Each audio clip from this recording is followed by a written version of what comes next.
One of the things you're going to get to decide on is what type of arrow rest or arrow rest configuration you're going to use. And that's going to be based on the type of arrow and the vane choice that you've already selected. Now, the awesome thing about arrow rests is there are different types. There's obviously limb-driven style or cable-driven style, fall-away style, where the arrow rest is getting completely out of the way. Super advantageous for vane clearance and arrow clearance. But there's also an option for target archers that are simple launcher blades, just like this. Back when I competed, I used a narrow blade just like this that allowed smaller diameter shafts to just pass on there. This is literally a piece of spring steel, super repeatable, no moving parts, just honestly a bulletproof design. But the downside of it is clearance, because obviously you don't want your fletchings contacting that lizard tongue or launcher blade. Now, on some types of arrows and some vane configurations that I shot, especially when I shot a 3-blade configuration, I was able to get that clearance. However, with my bow that I'm going to be building to do all of my reps and to shoot some of these summer events, I'm actually going to go with a 4-fletch configuration still, but with a small PM 2.0 vane. I've had a lot of good luck with this. Super aerodynamic, flies great. It's got lower drag, less wind drift, and it also is still allowing me to shoot a hunting arrow. So the shaft is still the shaft that I'm going to hunt with, but I'm going to have a little bit lighter point weight. I'm going to have a smaller fletch configuration. So this is just going to have some more speed. It's just going to give me a little bit more advantage in some of those longer shots, because I'm not going to have near the drop that I would with a much slower setup that's really designed for that inertia and kinetic energy of hunting. One of the things that I will do is I'm going to take my arrow rest and I'm going to replace that whale tail.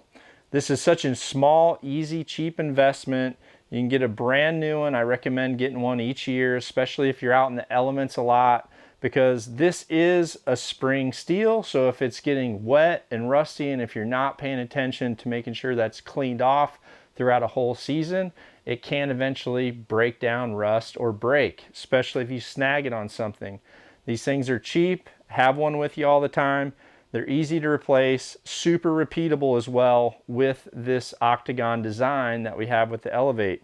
Now, if you do want to shoot a lizard tongue style, the Elevate comes with the lizard tongues themselves, and you can remove the bracket off of the post. You can take the arrow containment cage off. You can also remove the cage that's, whether you're shooting a full containment or the half cage, you can remove that as well.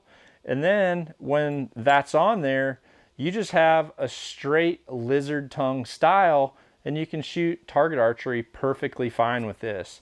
But again, for me personally, I'm just going to go ahead and mount the same system that I use for hunting. I do replace the blade, which I have. From there, I'm just going to mount this onto my bow. I'm going to start with that front screw first, put that on. From there, I'm going to put the back screw on. And I really like this setup. This is a pretty cool crossover setup. It allows me to get used to still drawing my bow back with an arrow rest that's coming up. So I learned not to jerk the bow back and hit the stop too fast, where it's going to make the arrow pop. Stays on that arrow rest. You learn how to shoot it in hills, on side hills. If you got a real heavy wind, it's really favorable having that wider whale tail rather than having a launcher blade. I will say most of my tournament archery events, most of the things that I've won were definitely with that lizard tongue and launcher blade style. However, you do have the choice of whether you want to put one of these on or whether you want to go with that. The last thing I'll do, utilize this awesome cable connection cord that I've got with this PSE. I'm going to run it up to my arrow rest, and I'll leave it in that up position just like that, because we still have to do our center servings and also check our nock fit.